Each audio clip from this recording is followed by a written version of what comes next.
You can do wholesaling part-time, full-time. It offers quite a bit of flexibility from a real estate investment activity is go to it 90 miles an hour when you are in the midst of a transaction, but you can decide what your hours are. So it makes it very flexible. But again, lower profits than if you're giving it full-time demand and working as a full-time real estate agent. Wholesaler fees are typically lower than a profit would be from a fix and a flip or from a long-term investment property. And then, of course, the final pro would be networking opportunities. Wholesalers build a huge network, mostly of real estate professionals, but it can include investors, agents, contractors that can help them actually grow the business and can assess properties quickly for them, obviously for a small fee, but you build those fees into your profit margin whenever you're moving that particular transaction. Competition, however, is high. The real estate wholesaling market can be very competitive, and that will occasionally make it challenging to find good deals. So make sure you build that solid network so when things are coming available or when people hear about it, you are top of mind and the first person that they're going to call to give some awareness to. So how do you do it? How do you wholesale real estate?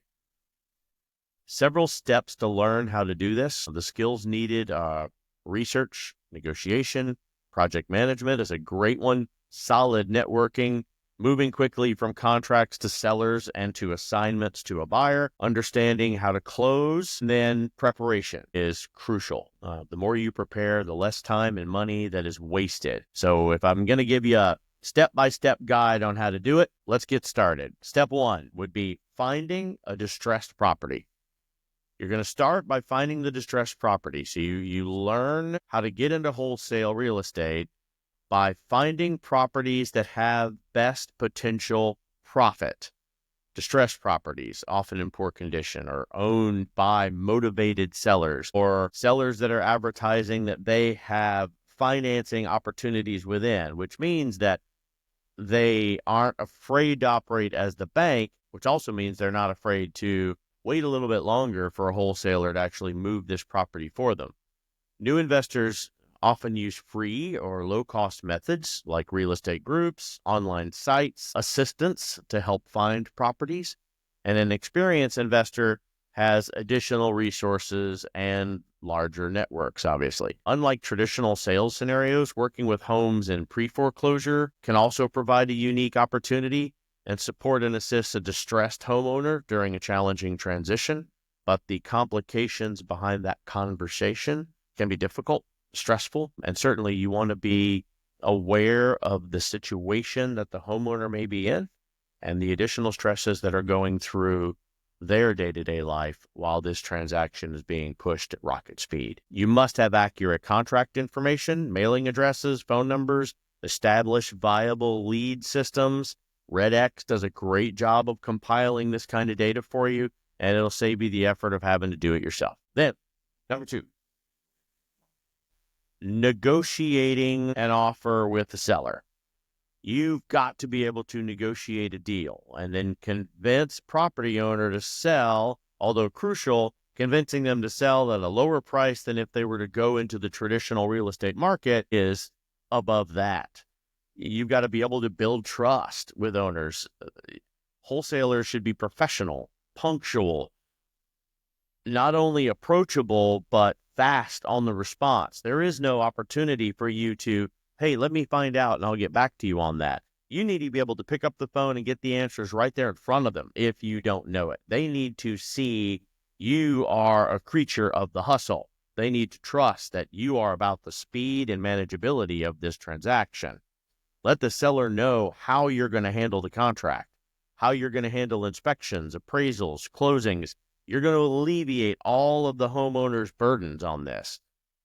You're going to mention that if there are necessary repairs, you're going to need to make an improvement of the property part of a condition of the contract. But make sure that you're building the value to justify your offer, right? If they're going to agree, then the homeowner will sign the contract that you've provided. Remember, you have your contracts reviewed by the real estate attorney or by a real estate professional if you're not one yourself. And do this beforehand to make sure they're compliant with all federal, state, local laws. Do not get yourself into trouble and then be stuck into a property that you can't purchase, and then you're forfeiting the escrows that you got into this business for to begin with. Number 3, you need to secure a title company, an appraiser that works directly for you, and a general contractor. You're going to need all of these people on your team. It is best to establish these relationships beforehand because time is of the essence. You're not going to have time to farm through a pool of people to get this done. A real estate appraiser is going to provide your property evaluation to ensure that you're able to actually construct a profitable deal. The title company is going to conduct the title searches behind you because if the property's in distress, chances are there may be something hanging over it legally as well. They've got to make sure there's no liens or anything that the owner has to have cleared up before we can transition this property. If you plan to flip properties, big red flag here, a reliable contractor must do a cost estimate for you for all of the repairs, even the things that you don't think you need to do. A good GC will know. Assessing a property renovation is going to need and determine the costs, and it's going to potentially affect your margins and ultimately your profits. Distressed properties need renovations, and they offer higher margin for an investor. Wholesaler, not so much, but that's the reason that you need to push them at the speed of light. You've got to be able to provide a copy of that GC estimate with that buyer to make sure that you're transparent in your negotiation. Here are all the repairs and findings that we found. You're welcome to bring in your own GC. Mine is licensed and accredited in the area. So here is a validated list, and they are happy to do the work for you. It makes business for your general contractor, so one hand washes the other. Knowing those renovation costs is going to help the property after repair value, the ARV, demonstrating that value to potential investors and potential buyers. That's where the profit potential shows, and that they get to see what the value is of them buying this property and putting in the time and the effort to get it up to a sellable standard. Number 4, find a qualified buyer, negotiate it, and assign the contract. Now it's time that you got one on the hook. You've got to be able to find a buyer for this wholesale property. If you don't have one in mind already, your target buyers are typically going to be investors or contractors themselves. They're going to be looking to buy and renovate, and could be potential homeowners that are looking to just renovate a project themselves. There are lots of fix and repair contracts out there with a lot of reputable lenders. So you can buy a property in distress for a little bit higher down payment, just like a traditional loan stack though, and include the repair costs into that, knowing that at the end, they're going to reassess the property, essentially utilizing a higher income producing property or potentially a higher valued property once all the repairs are done. That's good for the bank, as long as you've got all of the GCs and all of the opportunities to be able to get the property markers and the right permissions from the local county in play. You're good as gold as far as a bank and a lender is concerned. There are plenty of places where you can advertise these types of properties, because obviously you can't list them on the normal MLS. That's not what wholesaling is. You've got plenty of free platforms. You can use Craigslist. You can even use Zillow to advertise a wholesale property for your particular business group. Distribute flyers in the neighborhoods. You can promote them at your local businesses and cafes, and especially new companies like hospitals and medical groups that are bringing people in to work. They need to know where they can help people house. Email property details to investors. Be prepared to attend networking events, and especially if there is a builder's event or something like that in your area, you need to be there ready to hand out business cards representing yourself as a wholesaler so they know what to expect from you and why they should be calling you. Contact other real estate professionals too, especially the ones that are in your network, but also lawyers, agents, contractors. They all know people. They deal with people on a daily basis. They hear stories. They have coffees. They have lunches. This is a great opportunity for them to be able to help you solidify the pass-through of this wholesale.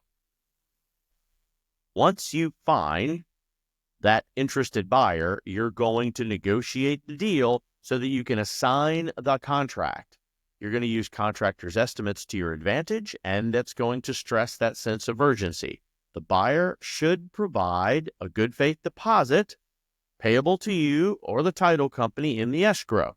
Ensure your costs, including the appraiser that you used, the GC, the contractor fees, the title agency, marketing expenses are all included in that pass-through. You got to make sure your profit justifies your time and your expense. Discuss the ARV, that after repair value, to encourage the buyer to hurry up and proceed with the transaction as quick as possible. Market is not guaranteed from one day to the next, but you can tell them what it's worth today, and that's golden. As a wholesaler, your goal is to get that contract assigned to a buyer.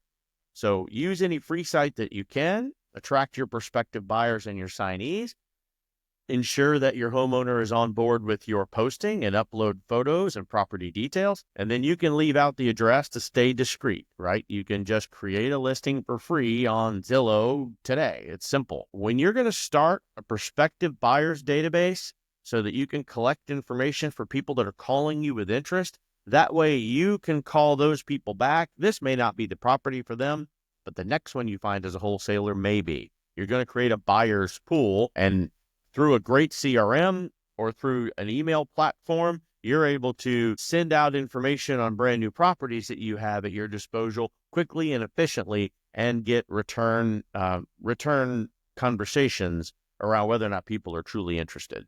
Because if you can't sell it, you're going to need to return it and cancel your contract with the homeowner. Step 5, schedule and close the deal. Your contract must specify a closing date. There is no legal contract in the state of Florida without one. And this closing date that you decide needs to be based on your timeline. With the settlements that are happening in a title company or a legal office, you've got to make sure that you've got time for all the deed transfers, which is going to conclude the wholesale deal. Buyers typically cover the closing costs unless it is the seller that agrees otherwise.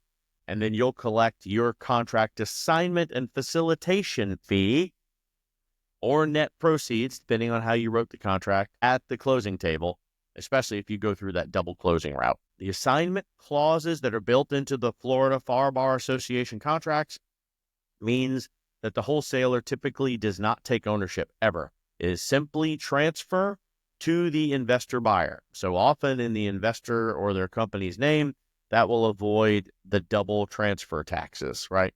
Double transfer taxes can occur if the investor buys the property in their name, then transfers it to a real estate holding company. That's going to make things very complicated, and they will put you in an interesting tax scenario. Let's go back and review a little bit about where you should be finding wholesale properties. I want to dive into this a little bit more. Real estate wholesalers can employ various strategies to find properties to wholesale. They each have their advantages. They may be more or less effective depending on your specific market, but it's worth trying these or a combination of these so that you can enhance your chances of finding suitable properties to wholesale. Some methods that you want to consider: direct mail campaigns are always successful. You can use those by sending targeted snail mail, right? Traditional written letters to property owners. That includes those that are facing foreclosures or distressed situations so that you can scout out potential properties that way.